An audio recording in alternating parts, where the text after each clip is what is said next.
तो मेरे को क्या करना होगा? नहीं कुछ नहीं करना, अगर बाई चांस कोई पूछता है या कुछ, ये वाली स्क्रीन दिख रही है आपको, छोटी सी ये स्क्रीन मेन रूम नहीं दिख रही? नहीं। तो इसको मैं शेयर करूं, होती है शेयर स्क्रीन, तो उसमें ना आपका ही नाम आया हुआ है। अच्छा। तो जैसे क्योंकि वहां उन्होंने पूछा स्टूडेंट का नाम और पेरेंट का नाम, तो पेरेंट में तो मैंने टीचर के बदले मैंने दे दिया, अपना दिया, और स्टूडेंट ने आपका दिया। क्या? अच्छा। तो अब दिख रही है ये?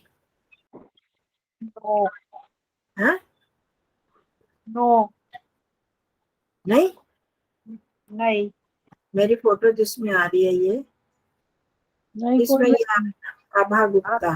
फोटो नहीं आ रही, आपकी फोटो भी नहीं आ रही, खाली नाम ही आ रहा है। हाँ, इधर इधर तो अपने में नहीं आ रही। अच्छा, मैं वही है ना, मेरे को बताना नहीं आ रहा कि उससे उसको मैं कैसे करूँ, आपके साथ कनेक्ट करूँ। तो पुलिस को बुला के आती हूँ, आदित्य को, वो शायद बता दें।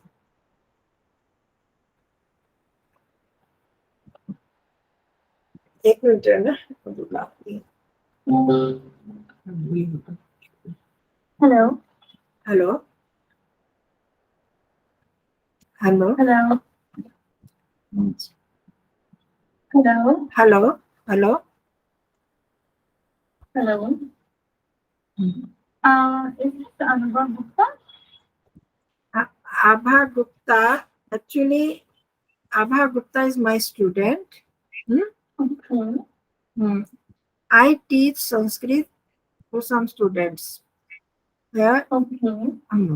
Abha Gupta, Aarti Khurana, Shashi Arya, Satya Rani, Ranjana Chawla ji, all are present here in my Google Meet, Google Meet connection. How can we connect with you, all of us? I'm extremely sorry, but what class have you opted in for, madam? Today I was supposed to teach this Avyay Bhav Samas. That's why I added this topic with you. I'm extremely sorry for this, but this is a coding class. So, are you aware of this by any chance? Sorry? This is actually a coding class. Achha. So, are you aware of this by any chance? It's actually a coding class. Coding class. It's not.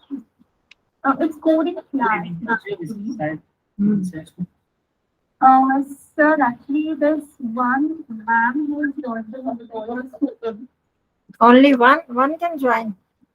So basically, this is a coding class, ma'am. This is a coding class. Do you know what a coding class is? No, actually, I want to let them all join this class. Is it not possible? बुआ ये computer, हाँ जी, ये computer सिखाते हैं। अच्छा, आपको मतलब आपको क्या सीखना है मैम? मैम आपको क्या सीखना है?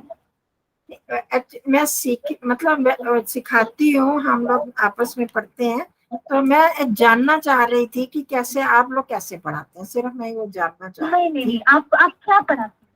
मैं संस्कृत पढ़ाती हूँ, अभी मैंने समाज शुरू किए हैं।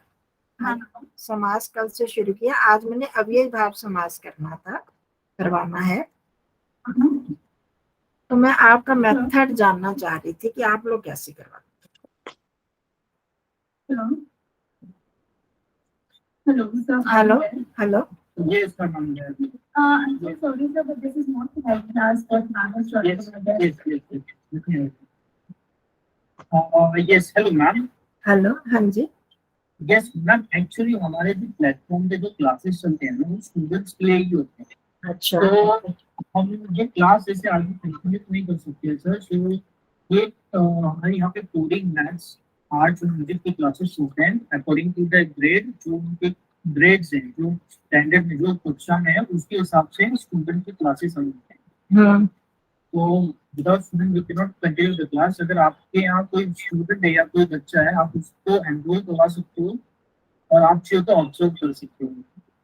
और विदाउट स्टूडेंट हम ये कंटिन्यू नहीं कर सकते। अच्छा मैम एक्चुअली ये कोडिंग क्लास है, ये संस्कृत का क्लास नहीं है। अच्छा ये कोडिंग का क्लास है जहाँ पर हम लोग कोडिंग सिखाते हैं, मैथ सिखाते हैं और फिर आर्ट्स, एनिमेशन, म्यूजिक, ये सब सिखाते हैं हम। अच्छा पर ये जो है ये कोडिंग का क्लास है जो आपने ज्वाइन किया है, ये अच्छा। संस्कृत का क्लास नहीं है। अच्छा अच्छा पर मैंने लिखा था इसका अव्ययी भाव, समास, परिभाषा, उदाहरण, ये मैंने नहीं टॉपिक डाला था। नहीं नहीं मैं ये बोलना चाहती थी कि आप जो क्लास लिया है ना, हाँ जी। शायद उसका लैंग्वेज आपने संस्कृत चुना था। हम लोग अच्छा। संस्कृत में बात कर सकते हैं पर हम लोग यहाँ पर Sanskrit subject as a subject नहीं पढ़ाते। सॉरी मैं नो प्रॉब्लम। तो मैंने ऐसा गलत समझा फिर क्योंकि मैंने वो डाला था टॉपिक तो उसमें वो निकल के आया फिर आपका ये व्हाइट हार्ट जूनियर के लिए आया और मैंने क्लास भी 10 to 12 डाली थी उसमें, स्टैंडर्ड डाला था। तो कोई बात नहीं है क्योंकि आपको नहीं पता था ये क्या होता है, कोई बात नहीं है। बेसिकली ये कोडिंग का क्लास होता है तो अच्छा हम लोग संस्कृत में भी सिखाते हैं यहाँ पर। अच्छा अच्छा ठीक है, sorry no problem no problem no Sorry for giving you- problem. Problem this is You can close the tab, ma'am. ठीक है। So, if you have any other student who wants to learn coding with us one to one, वो आप वो ले सकते हैं chapter के। Trial class होता है, सबके लिए फ्री है। अच्छा ठीक है, thank you ma'am. Thank you so much for your patience.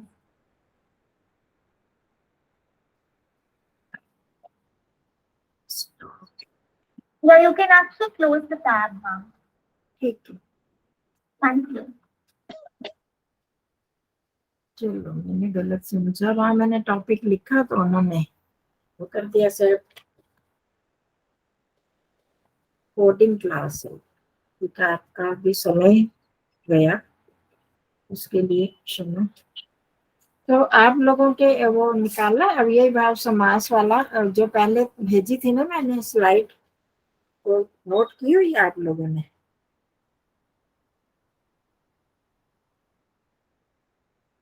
अभी हाँ, भाव इसका लिखा हाँ हुआ है, जी, वो ढूंढनी पड़ेगी व्हाट्सएप पे। उसमें मेरे अलग पास अलग- है। अच्छा अब ये पता नहीं ये वही है। अभी भाव में आया हुआ है, इस समाज की पहचान यह है कि इसमें पहला शब्द हाँ अव्यय अव्यय शब्द का उपसर्ग या निपात होगा।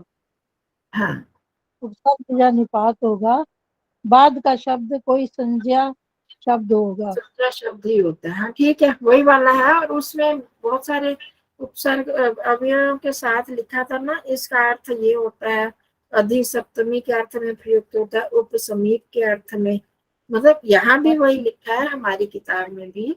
तो पर मैंने एक वो उसमें चार्ट बनाकर भेजा था, मैं पूरी लिस्ट बनाकर भेजी थी, तो अगर वो है आपके पास तो मेरे को भी भेज देना, उसमें आसानी रह जाएगी सबको सीखने में। ठीक है रंजना जी, अब आप किसी शिष्य दीदी जो इसमें लिखा है तो वो भी लिखे मैं सारे। क्या चीज मैं लिखी थी? 2 मिनट, क्या आप पूछ रहे हो? अब यही भाव समास जो शिष्य दीदी ने अभी बताया कि ये मिला, हाँ जी। मैंने उसमें एक पूरी स्लाइड बनाकर भेजी थी, मैंने टाइप किए थे वो। जैसे यहाँ पर हमारे अभी हम पढ़ेंगे तो सप्तमी के अधि उपसर्ग जो है सप्तमी के अर्थ में प्रयुक्त होता है, उप समीप के अर्थ में आता है, अनु पीछे के अनुसरण के अर्थ में आता है, सह सह के अर्थ में। तो ये सारे मैंने एक बनाई थी लिस्ट बना के कि जैसे हमें एक टेबल बनाया होता है ना, उसको पढ़ने में सीखने में आसानी होती है। तो मेरे को अपना टाइप किया हुआ नहीं मिला, तो मैं इसलिए कह रही थी कि अगर वो हो तो उससे ही दोबारा पढ़ा सकते हैं, नहीं तो यहाँ से तो पढ़ ही लेंगे। तो देख मैंने बात कहीं से लिखा था इसका समास के बारे में, पता नहीं, हाँ, बुक में से देख के इसके था तो समास का मतलब वो तो हो गया, वो भी हो गया दो- था। अब यही भाव के बारे में था, वो मैंने पूरी मतलब लिस्ट बना के दी थी, आप लोगों को भेजी थी। इसमें लिखा है अव्ययी भाव समास पूर्व पद अव्यय होता है। किसमें दो पद हाँ होते वो हैं? तो बताया ना। पूर्व पद और हाँ। उत्तर पद। इसमें है पूर्व पद अव्यय होता है, उपसर्ग और हाँ अव्यय। ये तो बता दिया उन्होंने, बताया ना अभी पढ़ के, ये तो बताया था। मैंने कहा कि वो जो सारे उपसर्ग हैं, निरुपसर्ग, अनुपसर्ग, प्रति, ये सारे इनके क्या क्या अर्थ होते हैं, वो किस उसका अव्यय करते हुए, विग्रह करते हुए कैसे कैसे करना, तो वो मैंने पूरा उसमें लिखा था। वो मेरे को मिला नहीं, दोबारा तो मेरे करने का। देखो मैं आगे आगे बताती हूँ ना। इसके अंदर जो है अधि, उप, सु, निस, निर, अति, इति, प्रति, यथा, है, आ, पर, सम, ये है। हाँ जी, जैसे उपनगरम, उप का है उपनगरम। हाँ जी, अगर हाँ इसको यही था। तो मेरे हाँ, को अगर है तो भेज देना, नहीं तो क्योंकि उसी भेज तरह करवा दूं। नहीं तो अभी हम करते हैं इसमें जो हमारा रचना अनुवाद कौमुदी डालो 92 पृष्ठ, तो उसमें अब ये भाव समास काल जो हमने किए थे, आप लोगों ने शब्द रूप पर वो किया, धातु रूप, शब्द रूप, नामन, शब्द, प्रेमन, धामन, व्योमन, देखे थे। आभा, हाँ जी सत्यानंद बुआ, नामन ये सब शब्द रूप। नामन नाम नाम नाम नामने नामनी नामानी। हाँ वही वाला, उसको पूरा करना। नाम, नामनी, नामानी, नाम, नामनी, ये कर लिए ना। मतलब इसको आपने देखना है, ये करेंगे तभी हम आगे अनुवाद कर पाएंगे, नहीं तो नहीं कर पाएंगे। शब्द शब्द याद होंगे, शब्द रूप, तभी तो हम आगे बढ़ पाएंगे ना, नहीं तो फिर अनुवाद नहीं कर पाते। तो साथ साथ ही आप करते जाओ। शब्द रूप याद है, धातु रूप तृतीय है नामना। हाँ जी, हाँ जी, मतलब ये सब आपने किए हुए हैं, समझ में आई।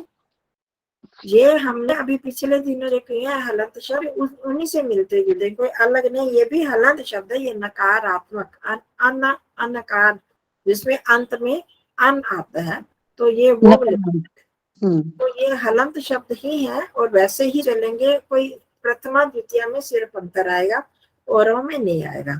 दूसरे जो जो धातु है, जन से लेकर मन तक, ये जो धातु है ये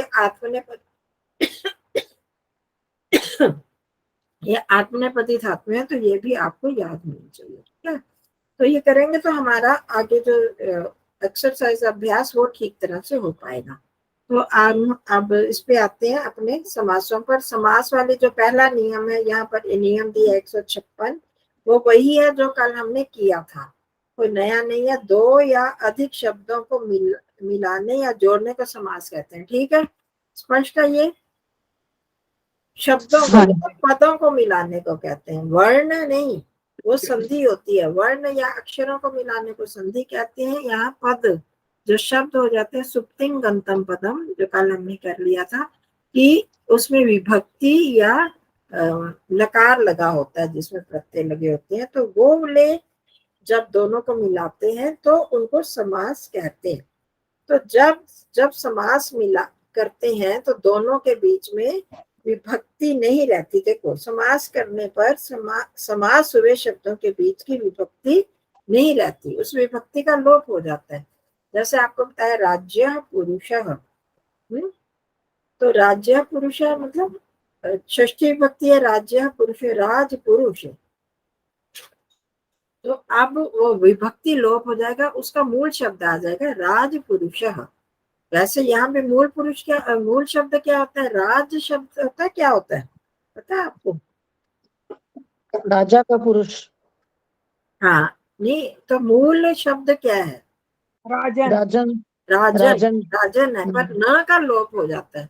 यहाँ पर एक, जहाँ भी ये हलंतों में जब हम समास बनाते हैं तो न का लोप हो जाता है, तो वहां पर इसलिए बन गया राज्य। तो राज्य पुरुष का राज पुरुष बना। राज्य में तो न आ गया ना, राज्य और य था, तो समझ में आ रहा है ज्य कैसे बनता है, ज और य से ही बनता है ना ज्य, उसमें तो न लगा हुआ था।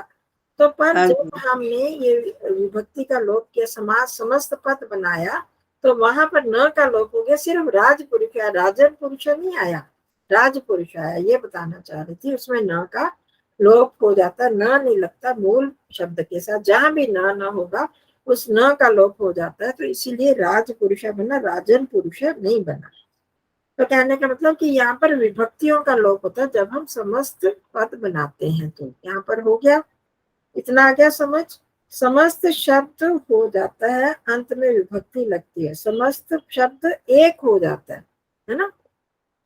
जितने भी समस्त पद बनाते हैं, समास बनाते हैं, तो वो मिलकर एक पद बन जाता है। जैसे अब हम करेंगे उपकृष्णम, कृष्णस्य समीपे, कृष्ण के समीप, तो जब बना तो उपकृष्णम एक शब्द बना, इनको अलग अलग नहीं हम करेंगे। जब इनका विग्रह किया तब तो दो बन गए, कृष्ण से समीपम, समीपे, पर जब उनको समस्त पद कर दिया तो वो एक ही पद बन गया, उपकृष्णम, उनको अलग अलग नहीं। हाँ जी, कौन बोल रहा है? शशि दीदी के बोल रहा है।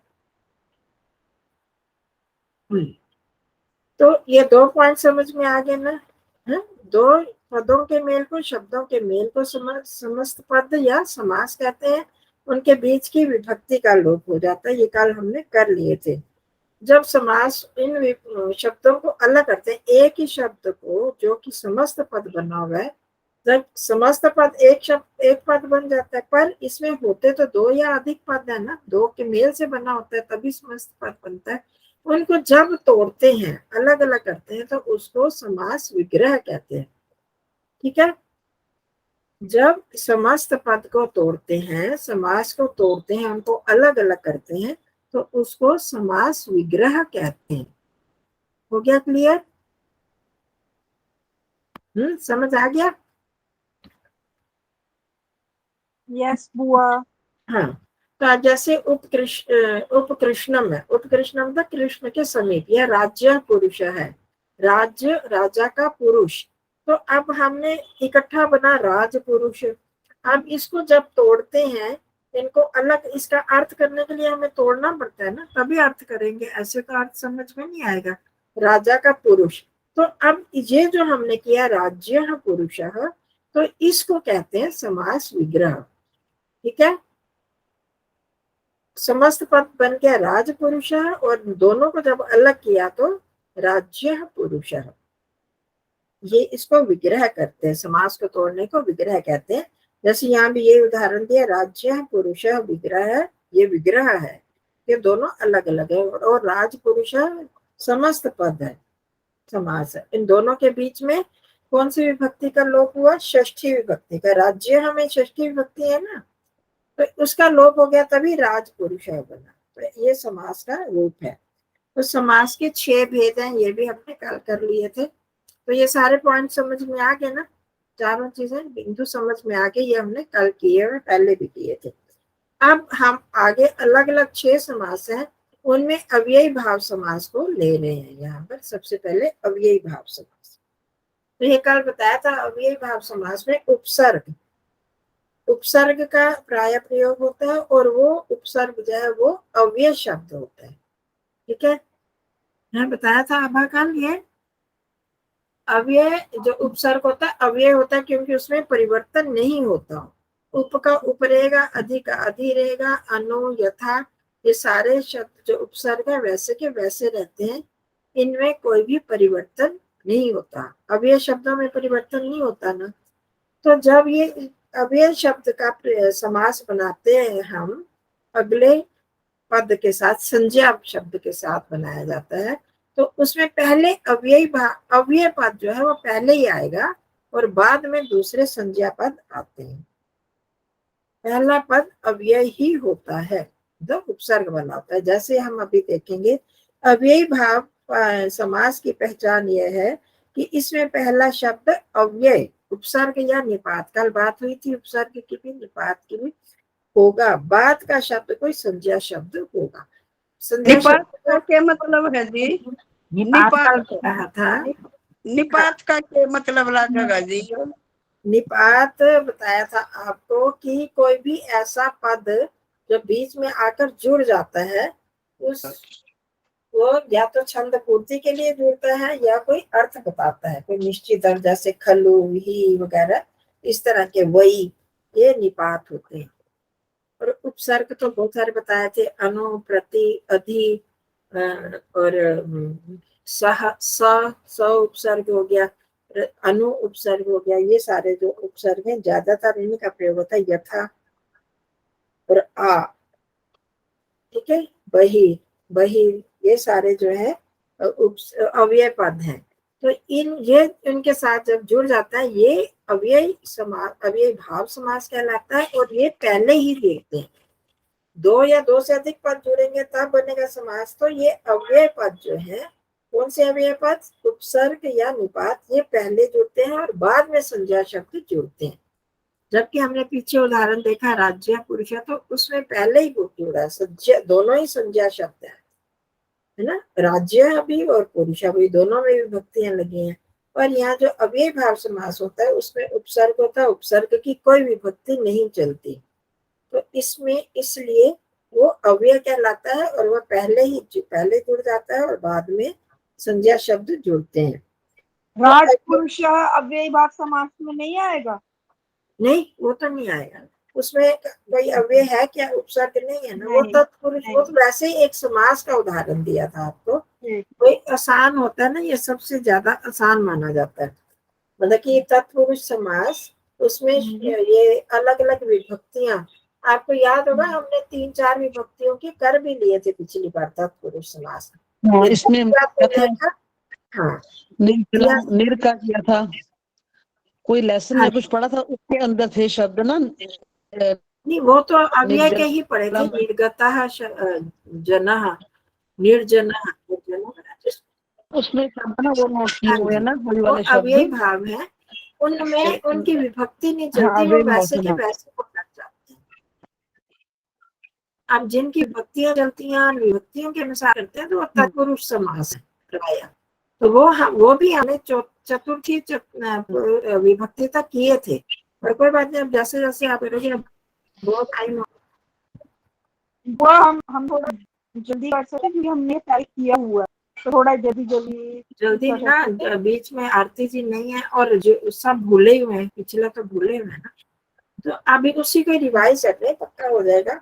तो अब ये दोनों में अंतर बता रहे, अभी आप भी तो हो गए ना कंफ्यूज कि राज्य पुरुष क्या वो अव्यय भाव नहीं था, है ना, वो इसको हमने थोड़ा समझना, थोड़ा मुश्किल टॉपिक है ना, थोड़ा टाइम तो लगाना पड़ेगा इसमें, वो धैर्य रखो, टाइम दे दो, पक्का करने दो उसको, है ना। तो जब विभक्तियां का लोप होके करते हैं, वो तत्पुरुष समास वाला होता है। और यहाँ पर जो है अव्यय भाव समास में सबसे पहले इसकी पहचान यही है कि सबसे पहला जो शब्द है वो अव्यय शब्द होगा, उपसर्ग होगा या निपात होगा, और उसकी विभक्ति नहीं चलती। ये हम जैसे जैसे करते जाएंगे वैसे वैसे आपको पहचान होती जाएगी। तो अब अव्यय भाव समास वाले अकारांत शब्द, जो अकारांत शब्द होते हैं ना बाद में, अव्यय भाव समास जब हमने बनाया, पहले तो उपसर्ग या निपात आ गया, तो उसके बाद जो संज्ञा शब्द आते हैं, अगर वो वाला शब्द अकारांत पुल्लिंग शब्द हो तो,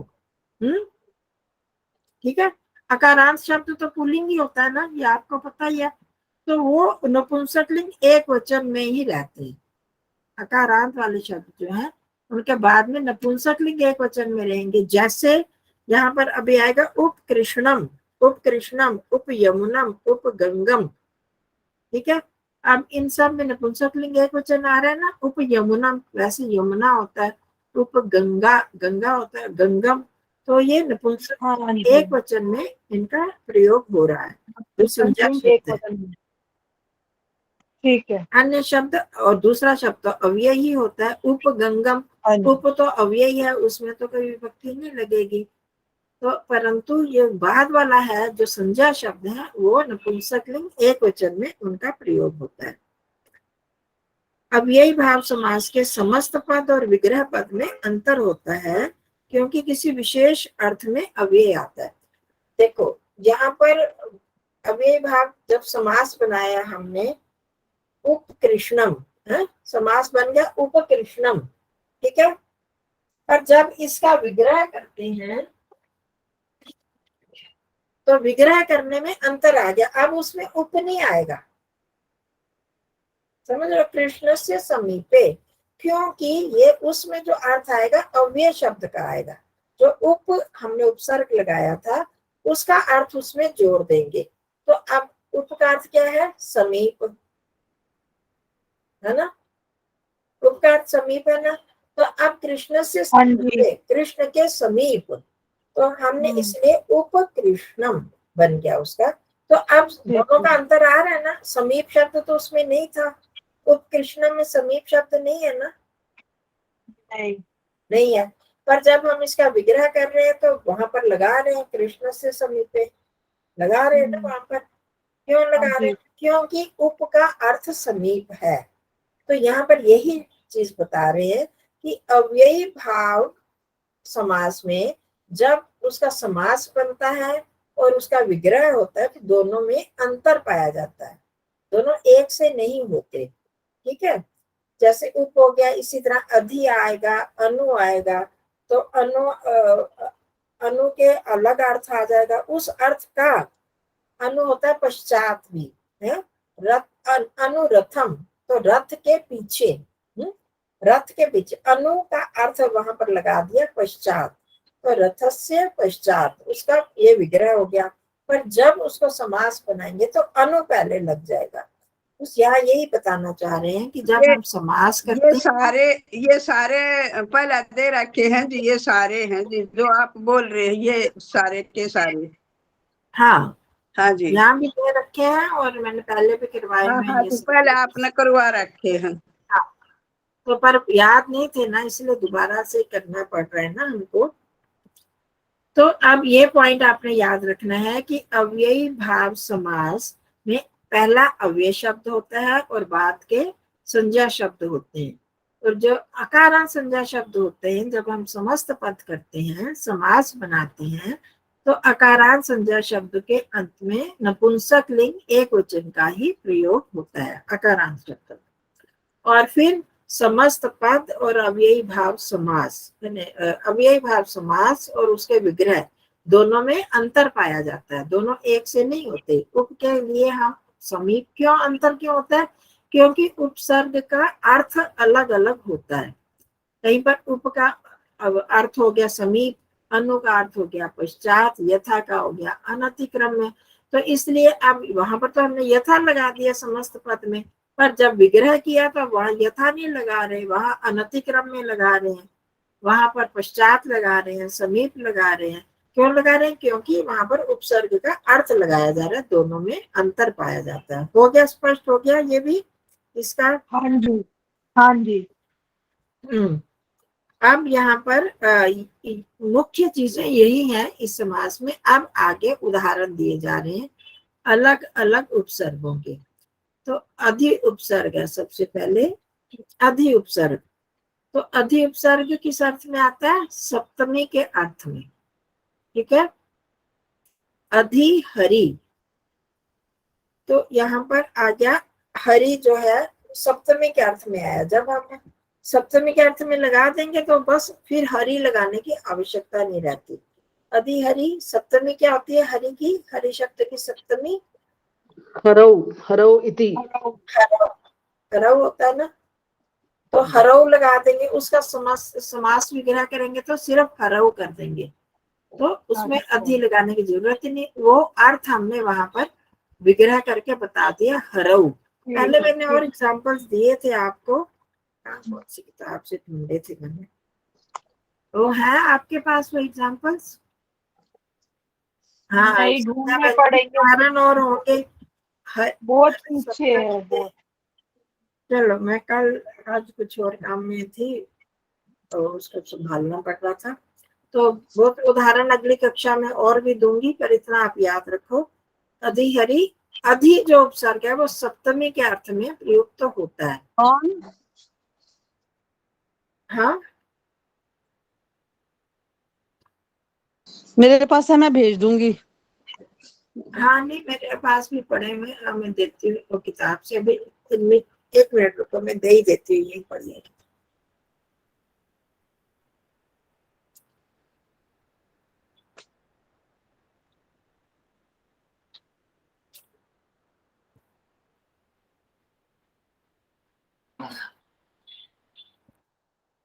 हमारे इसमें ना एग्जाम्पल्स का दिया है, ये पढ़ लो।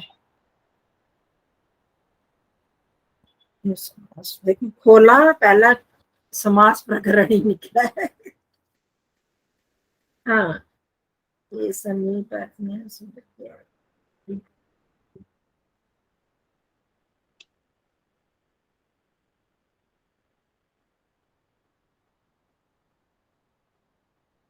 यहाँ भी अभी हरी दिया हुआ है भारत हरऊ। चलो कोई नहीं, और देखते हैं।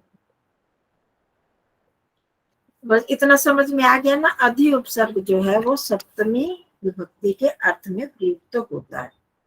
जब हम विग्रह करेंगे तो अगला शब्द के जो संज्ञा शब्द है उसमें सप्तमी विभक्ति लगा देंगे। फिर आ गया उप उपसर्ग, दूसरा उपसर्ग। आप अपनी उसमें किताब के नीचे अंडरलाइन कर दो, अधि के नीचे अंडर के नीचे लाइन लगा दो तो अधि उपसर्ग। फिर उप और अर्थ के समीप, जो इसका अर्थ है अधि में लगाया तो सप्तमी में भी लगा दो, सप्तमी के अर्थ में। और उप उपसर्ग ये समीप अर्थ में होता है, पास। इसका उदाहरण तो मैंने पहले भी दे दिया। कृष्णस्य समीपे उपकृष्णम, उप यमुनम, उप गंगम। ये सारे गंगा के पास, यमुना के पास, कृष्ण के पास। तो ये सारे आगे उप के अर्थ में आ गया समीप। और क्योंकि बाद वाला नपुंसकलिंग में आता है उपकूलम। उपकूलम मतलब किनारे के पास। अब अभाव अर्थ में, मतलब किसी चीज का अभाव हो जाता है, वो चीज नहीं है वहां। कूलस्य समीपे। हाँ, कूलस्य कूलम। तो जब उसका विग्रह करेंगे तो कूलस्य समीपे। इसी तरह गंगाया समीपे, यमुनाया समीपे। गंगा शब्द आकारांत है, वो लता की तरह चलेगा। यमुना, लेकिन ये अकारांत है। हाँ, आपने बोला कि अकारांत पुल्लिंग होगा तो। हाँ जी, आकारांत का वो पुल्लिंग की तरह ही चलते हैं जब उसको करते हैं। वो बताया था ना, इसमें बाद में नपुंसकलिंग पुल्लिंग नपुंसकलिंग के तरह ही चलेंगे इसके रूप। नहीं, पुल्लिंग की तरह चलेंगे, नपुंसकलिंग की तरह। नपुंसकलिंग नपुंसक एक वचन लगेगा ना, नपुंसकलिंग। उप यमुनम, उप गंगम। पुल्लिंग हो तो गंगा आना चाहिए, यमुना चाहिए ना। नपुंसक ये समझ नहीं आ रहा। आपने कहा कि अगर अकारांत पुल्लिंग हो तो वो नपुंसकलिंग एक वचन। इसमें भी ये जो यमुना गंगा है, इनका आकार का लोप हो जाता है और ये फिर अकारांत बन जाते हैं ना। हाँ। फिर ये आकारांत, जब अकारांत बन गए तो फिर उसका पुल्लिंग वही हो गया, नपुंसकलिंग एक वचन। अच्छा, आ का क्यों भी ओ हो जाता है? भाई अब इनके नियम है, बहुत सारे ये नियम है, अच्छा। सूत्र इत्यादि, वो हम नहीं कर सकते ना, आप नहीं कर पाओगे। मतलब समस्त पद का अंतिम अक्षर अगर दीर्घ हो तो, अगर समस्त पद किया ना, उप गंगा जैसे हो गया, उसका अंतिम वाला अगर वो दीर्घ स्वर हो तो उसको ह्रस्व कर देते हैं। अच्छा। गंगा है तो उसको गंग हो गया, यमुना है तो यमुन हो गया। फिर उसके बाद अंत में ए आई हो तो उसके स्थान पर ई हो जाएगा, ओ औ हो तो ऊ हो जाता है।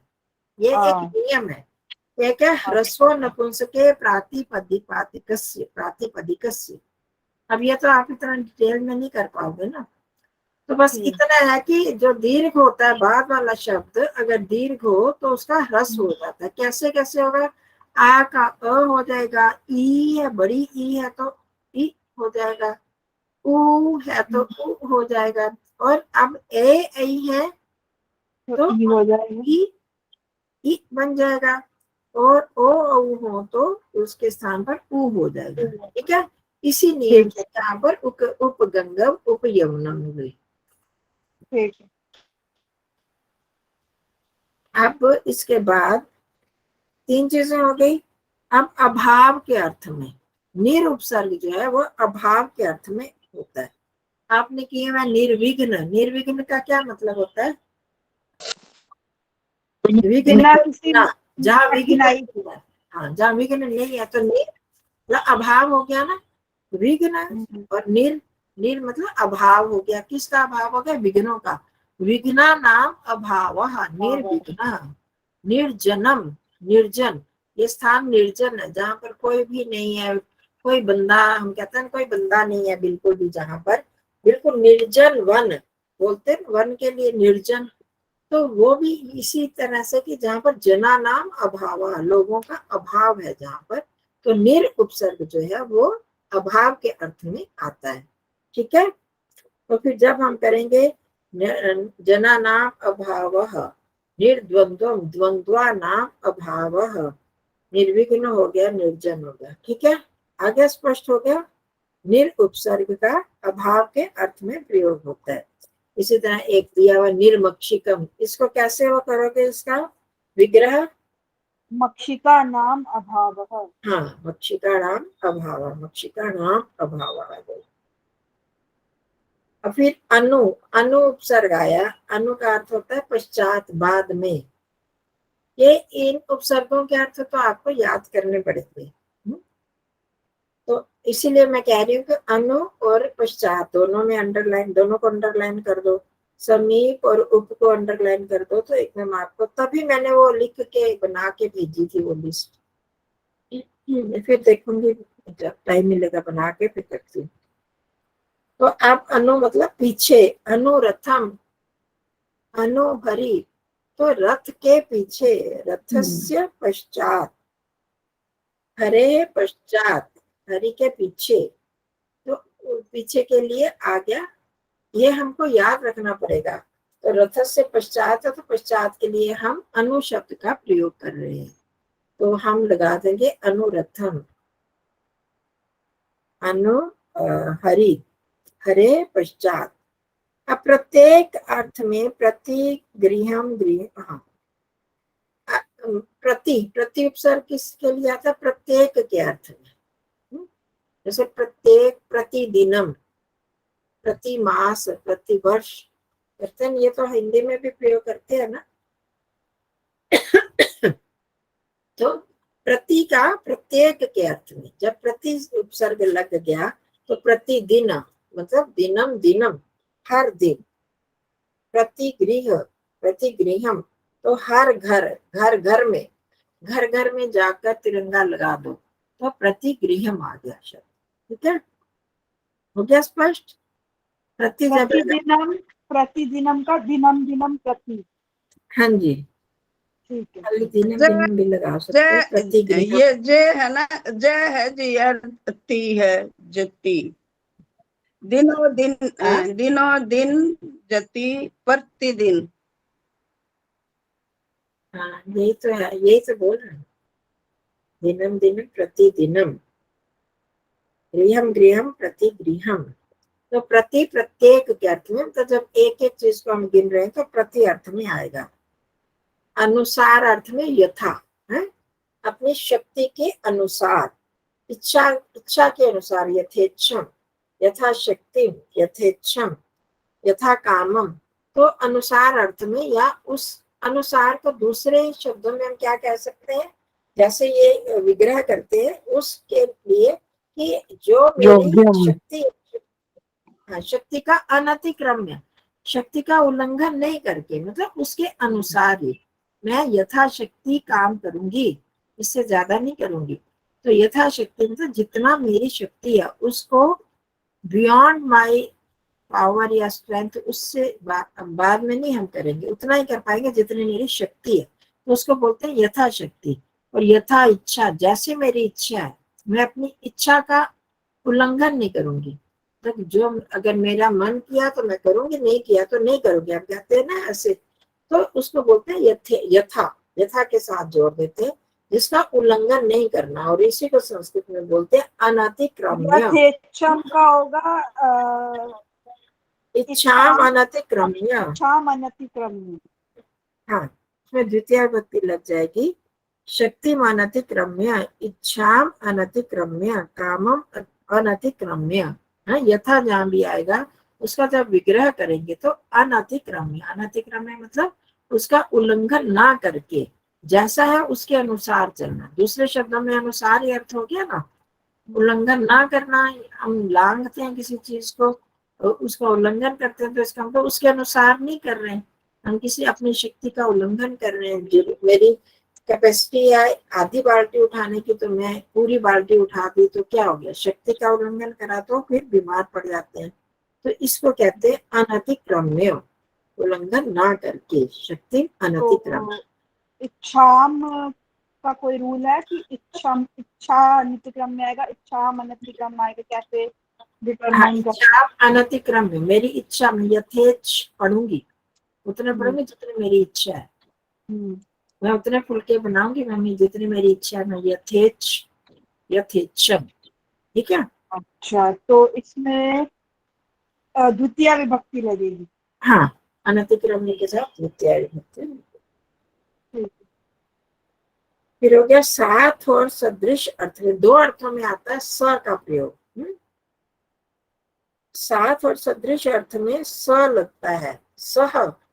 जैसे साथ के लिए हम सह का प्रयोग करते हैं ना, तो इसी सदृश मतलब समान, सदृश मतलब समान अर्थ में, उसमें भी स उपसर्ग का प्रयोग होता है। जैसे सचक्रम, और सचक्रम का क्या अर्थ हुआ, चक्रेण सहितम, चक्र के साथ। हाँ, तो सहरि, सहरि मतलब हरि के सदृश, हरि के समान, हरिना हरे साथ, सदृश्य के अर्थ में तो फिर षष्ठी आ जाएगी, और तृतीया सह के साथ तृतीया ही लगती है ना। हाँ, तो इसलिए वहां पर चक्रेण सहितम, सचक्रम। और अगर युगपत कर सकते हैं, ये लिखा हुआ है हाँ, चक्रेन युगपत, चक्र के साथ सचक्रम, हाँ, युगपत युगपत भी शब्द कर का सकते हो, इस्तेमाल हुआ है। सहितम। हाँ, युगपत करो या सहितम करो, सहितम कर सकते, कोई इसमें वो नहीं है। चक्रेण सहितम, समित्रम, मित्रेण सहितम। तो इसमें सदृश होगा तो तब षष्ठी उसके सदृश, उसके हरे सदृश्यम। ठीक है। फिर आगे आ गया आपका आ उपसर्ग। आ उपसर्ग का मतलब तक, वहां तक, वहां से लेकर वहां तक जब हम करते हैं।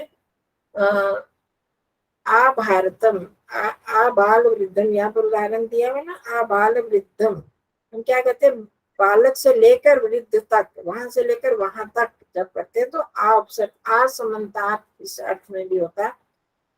आजीवन है, आजीवन व्रत, ये तो पढ़ा सुना हुआ बहुत आप लोगों ने। उसने आजीवन ब्रह्मचर्य का व्रत धारण किया, आजीवन मतलब जीवन पर्यंत, पूरा जीवन तक उसने। तो आ जो है वो पर्यंत तक शब्द, तक के अर्थ में आता है। ठीक है, तो जीवन पर्यंतम, आबाल वृद्धम, पर्यंत अर्थ में आ गया। इसका आबाल वृद्धम का विग्रह क्या होगा, बालात वृद्ध पर्यंतम, ऐसे आएगा। बालात, बालक, बालक से लेकर वृद्ध तक, तो बालात वृद्ध पर्यंतम। तक के लिए होता है संस्कृत में पर्यंत शब्द होता है। आ समुद्रम, जैसे यहाँ पर दिया समुद्र, समुद्रात, समुद्रात पृथ्वी पर्यंत नहीं, यहाँ पर फिर यहाँ पर आस पृथ्वी का ताप आए ना, आ बाल वृद्धों में तो यहाँ पर दो चीजें आई, बालकपन से लेकर वृद्ध तक, तो वहां पर हमने लगाया बालात वृद्ध पर्यंतम। पर यहाँ पर प्रथमा विभक्ति ही लगेगी पर्यंत के साथ, तो जैसे समुद्र पर्यंतम है, समुद्र पर्यंतम, ठीक है। ऐसा हो जाएगा।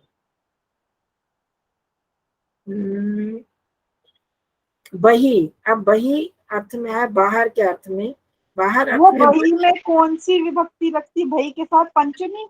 हाँ, वैसे तो पंचमी, द्वितीया, तृतीया, पंचमी लगती है। अच्छा, तो बहिर्वनम, वनात बही, जब तोड़ेंगे इसको तो वनात बही है?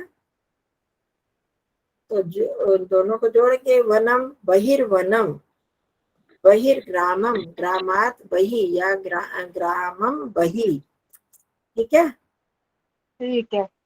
बही के साथ में, बही भी ये उपसर्ग है और इसके साथ में ये भी अव्ययी भाव समास हो गया।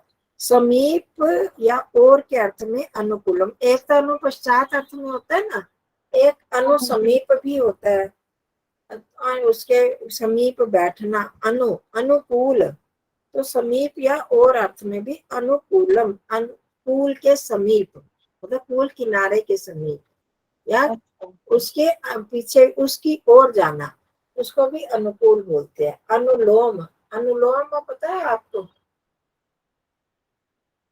अनुलोमन, नीचे, जैसे हमारे बाल ये नीचे की तरफ होते हैं ना ज्यादातर, तो उसके पीछे पीछे चलने वाला, तो अनुलोम, इसलिए इसका अर्थ पड़ा अनुलोम, नीचे की तरफ।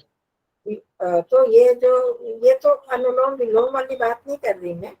जैसे आपको कभी सुना हो कि हमारी वायु का अनुलोमन होना चाहिए, मतलब नीचे की तरफ वायु जानी, जो हमारे शरीर में जब वायु कोई होती है, आप बड़ों ने तो सुना होगा वायु का अनुलोमन नहीं हो रहा तो इसे पेट में गैस भर गई है।